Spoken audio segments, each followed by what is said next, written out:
Assalamualaikum warahmatullahi wabarakatuh. Salam santun buat para sesepuh dan bini sepuh. Salam hormat buat sedulurku semua dimanapun panjenengan berada. Alhamdulillah kita dapat berjumpa kembali dalam pembahasan Sang Satrio Piningit. Pada kesempatan kali ini kita akan mengambil judul Satrio Piningit Rakyat Biasa, bukan pejabat dan bukan konglomerat. Kita ketahui bersama bahwa pembahasan Sang Satrio Piningit, Ratu Adil, Imam Mahdi memang saat ini sangat viral. Sehingga ada juga pihak-pihak yang memanfaatkan hal tersebut. Apalagi di negara kita yang sedang menyelenggarakan pemilihan-pemilihan umum. Seperti kemarin ada pemilihan presiden. Kemudian nanti ada pemilihan kepala daerah. Sehingga ada juga pihak-pihak yang mengambil strategi mencatut nama Satrio Piningit untuk mengunggulkan siapa calon yang diusungnya. Menanggapi hal tersebut, menurut saya kita semua jangan sampai terkecoh. Karena Sang Satrio Piningit sampai saat ini masih menjadi rakyat biasa. Orang biasa seperti kita yang hidup penuh dengan perjuangan dan kekurangan. Dia bukanlah seorang pejabat, bukanlah tokoh yang terkenal, apalagi menjadi pimpinan sebuah partai. Itu adalah hal yang mustahil. Karena itulah cara Tuhan untuk melindungi dia dari berbagai macam kontaminasi kehidupan. Melindungi dia dari kontaminasi perebutan kekuasaan. Tentunya tidak akan masuk dalam partai apapun. Karena dia masih menjadi rakyat biasa. Kenapa Allah menjadikan beliau seperti itu? Agar beliau paham bagaimana kehidupan rakyat yang sesungguhnya. Bukan sekedar mendapatkan sebuah laporan yang baik, yang seringnya ditutupi untuk mendapatkan sanjungan, mendapatkan sebuah acungan jempol. Bukan seperti itu. Allah mengajarkan kepada beliau bagaimana rasanya menjadi rakyat biasa, menjadi warga masyarakat yang biasa, bahkan sering hidup dalam kekurangan. Jadi jika ada pernyataan bahwa salah seorang kandidat dari sebuah partai yang akan maju dalam pemilihan umum ataupun pemilihan pilkada dan mencatut nama Sang Satrio Piningit, menurut saya abaikan saja. Kita jangan mau dibodohi. Karena Sang Satrio Piningit itu pilih Tuhan secara langsung, bukan melalui pemilihan dari manusia. Jadi tidak ada yang bisa sanggup mengintervensi ataupun merekayasa hal tersebut. Tentunya banyak sekali pelajaran yang didapatkan ketika kita terjun langsung ke lapangan. Kita tahu persis tentang fakta yang ada, bagaimana kondisinya yang sebenarnya. Kemudian setelah itu, maka tentu akan mendapatkan sebuah solusi yang terbaik, yang benar-benar tepat sasaran. Sehingga dalam mengambil sebuah kebijakan, tidak hanya sebatas sebuah teori, sebuah pemikiran, namun itu benar-benar adalah solusi yang terbaik yang memang sesuai dengan kenyataan yang ada.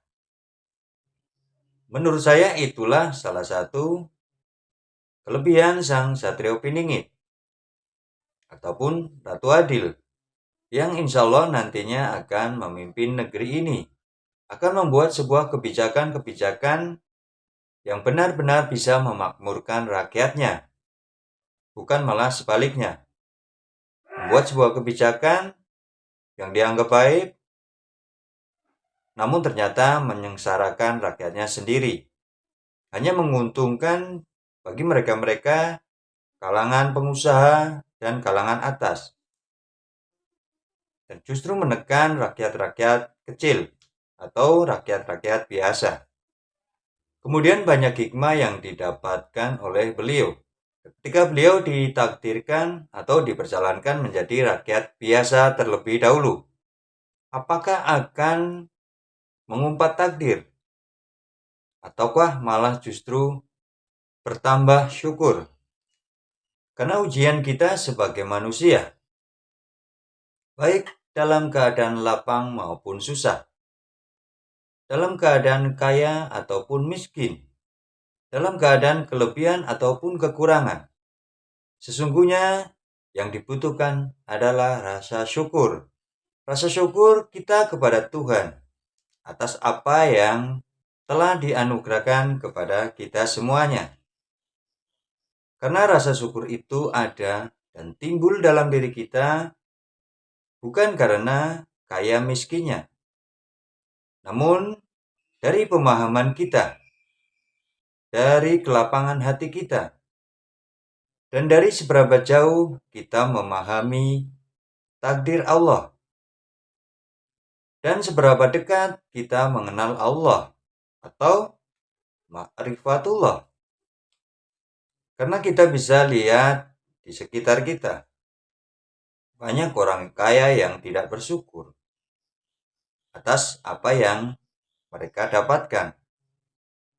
Walaupun sudah dikasih banyak sekali harta, kekayaan, jabatan, namun dirinya belum merasa puas, belum merasa cukup. Kemudian ada juga di sekitar kita orang-orang yang kekurangan, orang-orang yang hidup dalam garis kemiskinan, dan mereka sering mengumpat takdir dan cenderung menyalahkan Sang Maha Kuasa. Dari sini kita bisa belajar, baik kaya ataupun miskin, semuanya bisa saja tidak bersyukur atas apa yang telah Allah berikan, apa yang telah Allah karuniakan kepada dirinya. Begitupun sebaliknya, orang miskin, orang kaya, orang terkaya pun bisa menjadi hamba yang bersyukur jika bisa memahami segala kehidupan ini dengan hati yang bersih, hati yang tenang, dan memahami apa yang telah ditakdirkan Allah dan telah mampu mengenal Tuhan yang Maha mengatur segalanya. Jadi segala kemungkinan bisa saja terjadi dan semuanya diberikan kesempatan oleh Allah Subhanahu wa Ta'ala untuk menjadi orang yang bersyukur ataupun orang yang kufur. Baik itu orang yang kaya ataupun rakyat biasa. Kemudian inilah cara Allah menempa beliau menjadi orang biasa terlebih dahulu, agar tidak asing dengan kehidupan yang miskin, tidak asing dengan kehidupan yang penuh dengan perjuangan, bahkan kehidupan yang penuh dengan derayan air mata. Agar suatu saat nanti, jika Allah sudah menghendaki beliau menjadi seorang pemimpin, tidak akan berbuat semena-mena, tidak akan berbuat zalim kepada semua rakyatnya. Karena beliau tahu persis bagaimana rasanya menjadi rakyat biasa, menjadi rakyat yang kecil, yang sering dimanfaatkan oleh para pejabat, oleh para pemimpin di negerinya. Kurang lebih seperti itu, sedulur. Jadi, Sang Satrio Piningit adalah orang biasa, rakyat biasa, bukan pejabat dan bukan pula konglomerat. Dia bukan dari partai politik. dia juga bukan tokoh yang terkenal. Jadi, jika ada yang mengatasnamakan beliau dengan tujuan tertentu, kita harus lebih cerdas dalam menanggapinya. Saya ucapkan terima kasih. Akhir kata, Assalamualaikum warahmatullahi wabarakatuh. Salam buat sedulurku semuanya.